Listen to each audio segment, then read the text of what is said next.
প্রিয়, তুমি আমাকে ভুল বুঝো না প্রিয়।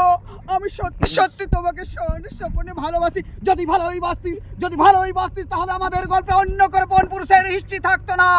তুই তার কল হিস্ট্রি, মেসেঞ্জার সব কিছু ডিলিট করে দিয়েছিস।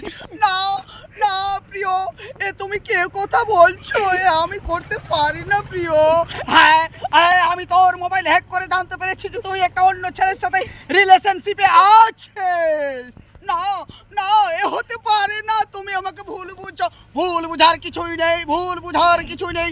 তুই তোর বান্ধবীর কথায় তার সাথে রিলেশনশিপ করেছিস। না না, এ হতে পারে না। আর কত কাল কাঁদাবি রে দয়াল, আর কত কাল কাঁদাবি রে এ দয়াল, গেল না